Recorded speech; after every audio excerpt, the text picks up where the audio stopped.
अस्सलाम वालेकुम। कैसे हैं आप? उम्मीद करती हूँ सब ठीक होंगे। अच्छा, हम स्टार्ट करते हैं first year chapter 5 partial fraction. Fraction का हमें पता है क्या होता है। न्यूमिनेटर और डिनोमिनेटर आ जाएगा। पार्शियल फ्रैक्शन उसको हिस्सों में, पार्शियल का मतलब है दो तीन चार हिस्सों में, जितने भी हिस्सों में हम उसे किसी भी फ्रैक्शन को तोड़ना चाहें। तो सबसे पहले उन्होंने जो है वो इंट्रो दिया है। We have learned in the previous classes how to add two or more rational fraction. हमें पता है हम दो फ्रैक्शंस को कैसे ऐड करते हैं। अगर ये इस तरह हमारे पास कोई भी फ्रैक्शन गिवन है तो हम क्या करते हैं। हम जो है वो उनका नीचे एलसीएम लेके, तो आपको पता है जैसे जैसे कुछ मल्टीप्लाई करके कुछ डिवाइड करके, तो हम जो है वो इनको ऐड कर लेते हैं। और सेम प्रोसेस माइनस के लिए है, तो हम ऐड कर लेते हैं। लेकिन अब क्या करना है हमने। अब हमने जो है इसका रिवर्स प्रोसेस करना है। ये तो जस्ट ऐड करना हमने सीखा था ना। अब हमने ये रिजल्टिंग जो फ्रैक्शन है ना ऐड की हुई, इससे जो है हम ये चीज बनाते हैं। और ये चीज का सिर्फ एक ही मेन रोल है कि हम इससे जो है वो नेक्स्ट फर्दर जब हम इंटीग्रेशन करते हैं रैशनल फंक्शन की, वो हमारे लिए बहुत इजी हो जाती है इससे। ठीक है। In this chapter, we shall learn how to reverse the order in 1 and 2। ये जो एग्जाम्पल 1 and 2 दी है, तो उन्होंने बोला है हम इसमें क्या करते हैं कि जस्ट हम रिवर्स इसका पढ़ते हैं। दो फ्रैक्शन को हम ऐड करना तो हमने पढ़ा है, लेकिन अब क्या है, हम ऐड की हुई फ्रैक्शन को अलग अलग करेंगे। ये जो है आपने इधर से डेफिनेशन करनी है। Express a single rational function as a sum of two or more single rational functions which are called partial fraction। ठीक है। एक सिंगल रैशनल फंक्शन को हम सम ऑफ टू और मोर, दो या दो से ज्यादा रैशनल फंक्शन के जो है वो सम में हम उसको करते हैं, शो करते हैं। तो इसको जो हम है वो रैशनल फ्रैक्शन कहते हैं। एक बार फिर बता दूं, एक रैशनल फ्रैक्शन को हम दो या दो से ज्यादा रैशनल फ्रैक्शन के सम या माइनस में जो भी साइन आता है वो तो उसमें लिखते हैं, तो उसको हम कहते हैं ये हमारे पास क्या है, पार्शियल फ्रैक्शन है। ये भी डेफिनेशन है। Expressing a rational function as sum of partial fraction is called partial fraction resolution. Same वही है, ये पार्शियल फ्रैक्शन की है, ये पार्शियल फ्रैक्शन रेजोल्यूशन है, वैसे डिफरेंस कोई नहीं है। Expressing a rational function as a sum of partial fraction, किसी भी रैशनल फंक्शन को जब पार्शियल फ्रैक्शन के सम में हम जो है वो एक्सप्रेस करते हैं तो उसे हम क्या कहते हैं, पार्शियल फ्रैक्शन रेजोल्यूशन कहते हैं। It is an extremely valuable tool in the study of calculus. ये कैलकुलस में जो है वो बहुत ही वैल्यूएबल है। इधर से जो है ये बहुत है जो बेसिक कंसेप्ट आपका डिवेलप होगा इक्वेशन का। ठीक है। तो ये आपने अच्छे से करना है इधर से। ये इससे जो है ये इंटरव्यू में भी क्वेश्चन पूछ लेते हैं, और इसका एक एमसीक्यू भी मैंने पता नहीं कहाँ पढ़ा था कि इक्वेशन की कितने टाइप्स हैं। तो मेरे माइंड में तब नहीं था कि इक्वेशन की दो टाइप्स हैं। दो टाइप्स ही बनती हैं, जाहिर बात है, कंडीशनल इक्वेशन और आइडेंटिटी। लेकिन मैंने तब ये नहीं पढ़ा था इधर से, मैंने इतनी जो है वो क्रिटिकल स्टडी नहीं की थी। तो मैंने बोला कि वो इक्वेशन की काफी टाइप्स हो सकती हैं, लीनियर टाइप। ये इंटरव्यू की बात नहीं है, ये वैसे मैं आपको बता रही हूँ, एक फ्रेंड से डिस्कस कर रही थी कि इसमें जो है वो लीनियर इक्वेशन आ जाती है, क्वाड्रेटिक आ जाती है, क्यूबिक आ जाती है, वो रेडिकल आ जाती है, और एक्सपोनेंट इक्वेशन आ जाती है। तो इस तरह मैंने, तो ये बात जो थी मेरी गलत थी, वो मैं आपकी चाहती हूँ कि आपकी ना गलत हो। तो इधर आपको इसलिए बता रही हूँ कि इक्वेशन की जो है वो दो टाइप्स हैं। ठीक है। फर्स्ट हमारे पास है कंडीशनल इक्वेशन, और सेकंड हमारे पास जो है वो आइडेंटिटी। आइडेंटिटी इक्वेशन भी बोल सकते हैं, आइडेंटिटी जस्ट भी बोल सकते हैं। इधर जो है वो इक्वेशन की डेफिनेशन सबसे पहले आपने करनी है। An open sentence formed by using the sign of equality. ऐसा सेंटेंस जिसमें इक्वालिटी का साइन आ जाए उसको हम क्या बोलते हैं, इक्वेशन बोलते हैं। ठीक है। ऐसा सेंटेंस जिसमें जो है वो इक्वालिटी का साइन आ जाए उसे हम क्या बोलते हैं, इक्वेशन बोलते हैं। तो इक्वेशन की कितनी काइंड्स हैं? The equation can be divided into the following two kinds. Equation को टू काइंड्स में डिवाइड किया जाता है। फर्स्ट जो है वो कंडीशनल इक्वेशन है। It is an equation in which two algebraic expressions are equal for particular values. ऐसी इक्वेशन जिसमें जो है हमारे पास दो चीजें बराबर हों, लेकिन वो जो दो चीजें बराबर हैं वो सिर्फ पर्टिकुलर वैल्यूज के लिए बराबर हों, तो उसको हम बोलते हैं, वो हमारे पास क्या है? कंडीशनल इक्वेशन है। ये देखें, इन्होंने क्लियर लिखा है कि दो अलजेब्रिक एक्सप्रेशन इक्वल हों, और उसमें क्या है हमारे पास? दो, it is an equation in which two algebraic expressions are equal for particular values of the variable. Particular values के लिए वो बराबर हों। जैसे ये 2x+3 इज इक्वल टू 3 है, तो इधर से x की वैल्यू क्या निकलेगी? 3/2। x की वैल्यू 3/2 पुट करेंगे तो ये इक्वेशन सेटिस्फाई करेगी, अदरवाइज ये किसी और वैल्यू के लिए सेटिस्फाई नहीं करेगी। तो ऐसी इक्वेशन को हमने कहा है, ये हमारे पास क्या है? ये कंडीशनल इक्वेशन है। इसी तरह अगर हम x² + x - 6 = 0 की बात करें, ये भी कंडीशनल इक्वेशन है, क्योंकि ये x = 2 और -3 के लिए जस्ट जो है वो सेटिस्फाई करेगी। बाकी x के 2 और -3 के अलावा जो है वो आप कोई भी वैल्यू लगा लें तो ये जो है वो सेटिस्फाई नहीं करेगी। ऐसी इक्वेशन जो सिर्फ पर्टिकुलर या सर्टेन वैल्यूज के लिए हमारे पास जो है वो सेटिस्फाई करे, तो ऐसी इक्वेशन को हम कंडीशनल इक्वेशन कहते हैं। सिंपल जो है कंडीशनल इक्वेशन को हम इक्वेशन भी बोल सकते हैं, क्योंकि सारी इक्वेशंस हमारे पास मोस्टली जो हम ज्यादातर यूज करते हैं वो कंडीशनली होती हैं, तो हम सिंपल उनको इक्वेशन बोल देते हैं। आइडेंटिटी जो है वो उनकी उसकी हमें समझ आ जाती है। आइडेंटिटी का एक तो साइन थोड़ा चेंज है, और दूसरा जो है आइडेंटिटी मोस्टली जब हम यूज करते हैं हमें पता है ये एक्स की जो है तो तमाम वैल्यूज के लिए ट्रू है। Identity is an equation which holds good for all values of the variable. जो वेरिएबल, ये एक्स है ना वेरिएबल, उसकी तमाम वैल्यूज के लिए जो है वो होल्ड करे, तो ऐसी इक्वेशन को हम बोलते हैं वो क्या है? आइडेंटिटी है। जैसे ये देखें, a + b × x जो है ये, और ये इक्वल का साइन मोस्टली इसको उन्होंने लिखा है for convenience the sample shall be used both. हम क्या करते हैं? कन्वीनियंस के लिए इक्वल का साइन ही यूज करते हैं हम। ये जो है ये 3 लाइंस, इसको हम कॉन्ग्रुएंट भी बोल सकते हैं, और आई थिंक यही बोलते हैं। तो हम जो है वो आइडेंटिटी में भी इक्वल का साइन यूज कर लेते हैं। अब ट्रिग्नोमेट्रिक आइडेंटिटीज आपको मोस्टली तो वही यूज होती हैं। ये देखें, ये भी है जो ट्रू है। ये तो फॉर्मूला है ना, मल्टीप्लाई की एक्स की जो भी वैल्यू दोनों तरफ पुट करेंगे तो दोनों इक्वल आएंगे। ये तो जस्ट मल्टीप्लाई किया है। तो ये सबसे इम्पोर्टेंट जो आइडेंटिटीज हैं वो ट्रिग्नोमेट्रिक आइडेंटिटीज हैं, वो नेक्स्ट चैप्टर में हम स्टडी करेंगे। अब आपको फर्क जो है वो पता चल जाना चाहिए कंडीशनल और आइडेंटिटी का। नेक्स्ट हमारे पास रैशनल फ्रैक्शन है। रैशनल फ्रैक्शन हमें पता है रैशनल का क्या ऐसे नंबर्स होते हैं जिनको p/q की फॉर्म में लिखा जा सके, और p/q जो है वो इंटीजर्स हों, और q जो है वो डिनोमिनेटर कभी भी 0 ना हो, इज कॉल्ड रैशनल नंबर। ये तो इन्होंने बता दी रैशनल नंबर की। अब रैशनल फ्रैक्शन क्या है? जब ये हमारे पास p और q जो है वो फंक्शन आ जाएंगे किसी भी वेरिएबल का, ये x वेरिएबल है, और डिनोमिनेटर 0 ना हो, तो एस इसको हम क्या बोलते हैं? With no common factors. Common factor नहीं होंगे दोनों में। जब कॉमन फैक्टर होगा ऊपर नीचे वो कट जाएगा, उसके बाद रैशनल फ्रैक्शन हमारे पास आएगी। जब कॉमन फैक्टर होगा तो उसे हम रैशनल फ्रैक्शन नहीं बोलेंगे। ठीक है, तो इधर से रैशनल फ्रैक्शन की आपने डेफिनेशन करनी है। यहाँ से the quotient of two polynomials.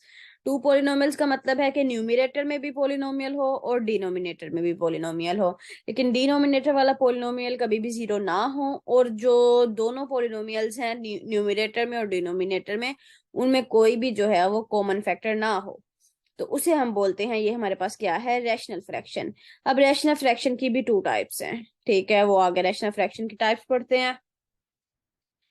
Proper rational fraction. Proper rational fraction क्या है? A rational fraction p/q/x is called a proper rational fraction. हम उसे प्रॉपर रैशनल फ्रैक्शन बोलते हैं if the degree of the polynomial in the numerator is less than the degree of the polynomial in the denominator. Simple अगर बताऊं तो क्या लिखा है? अगर न्यूमिनेटर की डिग्री जो है वो डिनोमिनेटर से लेस हो, तो ऐसी फ्रैक्शन को हम बोलते हैं, ऐसी रैशनल फ्रैक्शन को हम बोलते हैं प्रॉपर रैशनल फ्रैक्शन।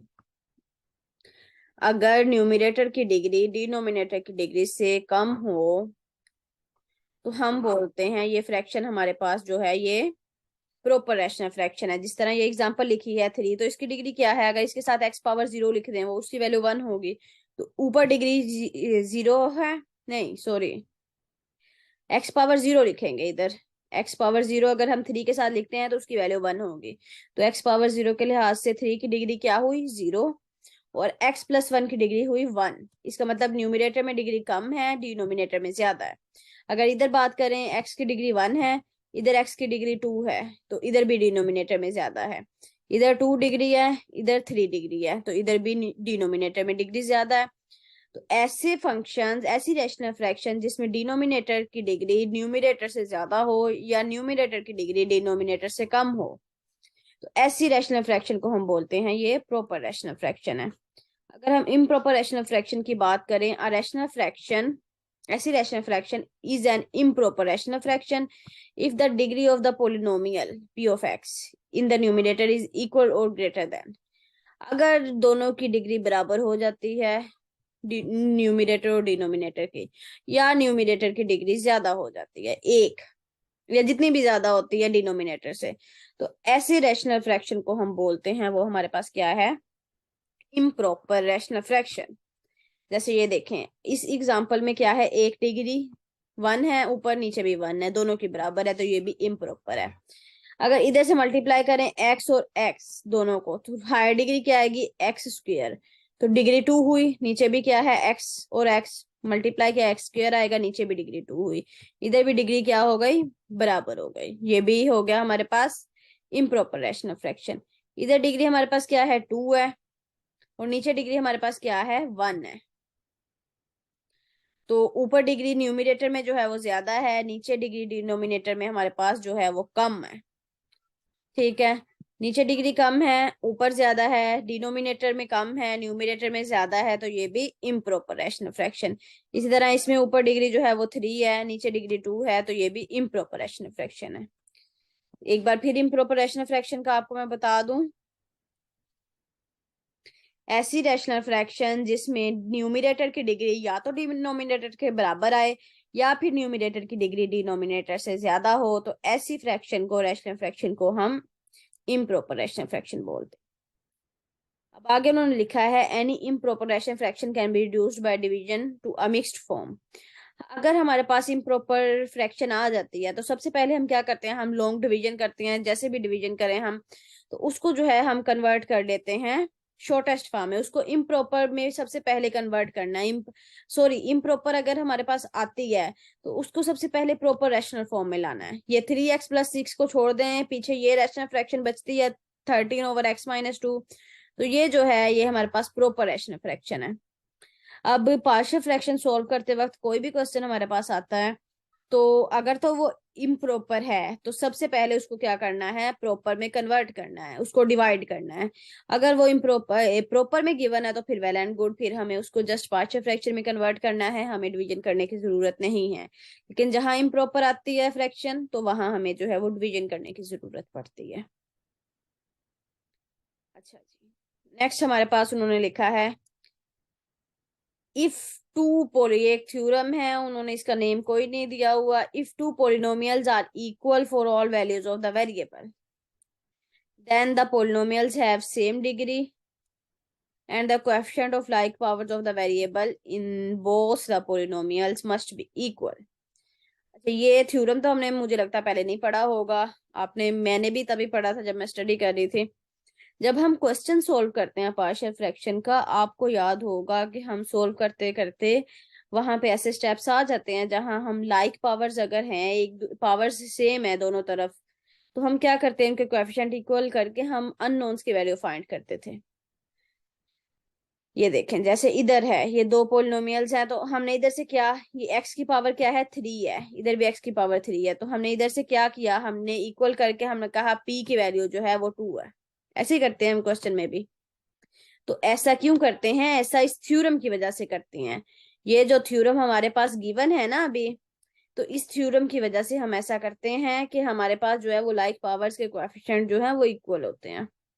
इस थ्योरम में उन्होंने क्या कहा है, अगर दो पोलिनोमियल हमारे पास हैं और वो दोनों इक्वल हैं वेरिएबल की तमाम वैल्यू के लिए, तो उन पोलिनोमियल्स की अगर दोनों की सेम डिग्री है, उन दोनों की सेम डिग्री होगी, बल्कि उन्होंने ये कहा है, और जो पावर्स हैं लाइक पावर्स, उनके वेरिएबल जो हैं उनके लाइक पावर्स जो हैं वेरिएबल की, उनके कोएफिशिएंट जो है वो इक्वल होते हैं। जैसे इधर एक्स स्क्वायर का कोएफिशिएंट क्यू है, इधर एक्स स्क्वायर का कोएफिशिएंट -3 है, तो क्यू इक्वल -3 इधर से हो गया। और अगर इधर से देखते हैं -a = -4, तो इधर a = 4 आ गया, और इधर से b जो है वो कांस्टेंट वो 5 आ गया। ठीक है, ये थ्योरम आपने याद रखना है। Resolution of a rational fraction, हम रैशनल फ्रैक्शन को जो है वो कैसे कन्वर्ट करते हैं, वो स्टेप्स गिवन है। सबसे पहले क्या करना है, the degree of the polynomial must be, सबसे पहले उनकी यही है कि सबसे पहले हमारे पास जो है रैशनल फ्रैक्शन वो प्रॉपर फॉर्म में होनी चाहिए। Clear the given equation of fraction, equate the coefficient, उनको इक्वेट करते हैं, उनको सॉल्व करते हैं, अननोन्स की वैल्यू फाइंड करते हैं, और हम क्या है पार्शियल फ्रैक्शन में कन्वर्ट कर देते हैं। केस 1, सबसे पहला केस क्या है, resolution of P of x over Q of x into partial fraction when Q of x has only non repeated linear factors. जब जो है वो क्यू ऑफ एक्स के नॉन रिपीटेड और लीनियर फैक्टर्स होंगे, लीनियर मतलब उनकी डिग्री जो है वो 1 होगी, कोई भी उसका जो है वो ये नॉन रिपीटेड होंगे, उनके जो रूट्स हैं वो सेम नहीं होंगे, जैसे A1 जो है वो A2 के इक्वल नहीं होगा, ये चीज बताई गई है।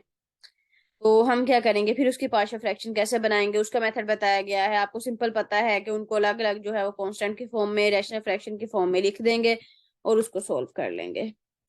सोल्व करने का तरीका जो है वो आप सबको आता है, बहुत इजी है मेथड। मुझे तो लगता है कि ये फर्स्ट ईयर का जो है वो सबसे आसान चैप्टर है यही।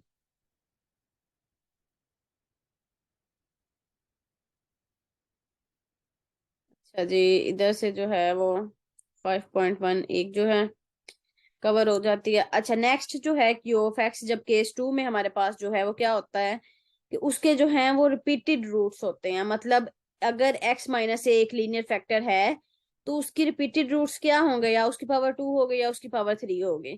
तो हम उसको क्या लिखते हैं, इफ द डिग्री है, if the polynomial has a factor, उसके फैक्टर हैं n जो है वो ग्रेटर देन इक्वल टू 2 है, n is a positive integer, then q of x must be written in the form.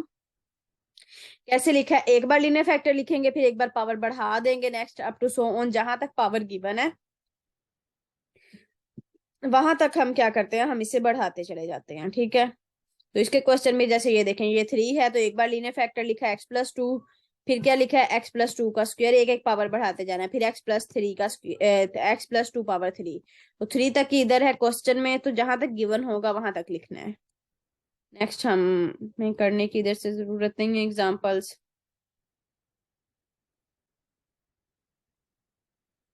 Case 3, when q of x contains non-repeated irreducible quadratic factor, जब क्या हो उसमें non repeated हो और irreducible के जो है उसको फर्दर जो हम है उसको तोड़ ना सके, उसको मजीद इरिड्यूसिबल मतलब जैसे ये, एक मिनट ऊपर से थ्योरी करवाती हूँ, पहले ये देखें, x² + 1 है, इसको मजीद हम तोड़ सकते हैं लीनियर फैक्टर में, नहीं, क्योंकि ये अगर इसको मजीद तोड़ने की कोशिश की तो ये कम्प्लेक्स में चला जाएगा, तो ये चीज जो है ये इरिड्यूसिबल होती है।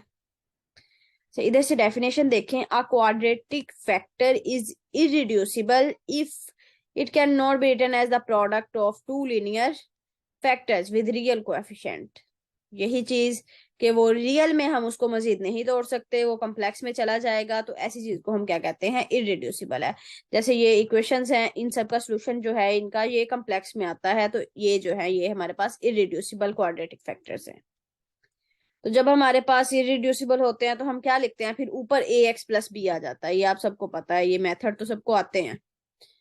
ठीक है, इसमें कोई और बात नहीं। जैसे ये है तो जिस फैक्टर में नीचे पावर आएगी, जो इरिड्यूसिबल फैक्टर होगा उसमें ऊपर क्या आ जाएगा, x इन्वॉल्व हो जाएगा, और दो कांस्टेंट आएंगे, जैसे ax+b ओवर x² + 1, और जो लीनियर है वो वैसे ही एक कांस्टेंट और नीचे वो फैक्टर आ जाता है। नेक्स्ट ये जो है,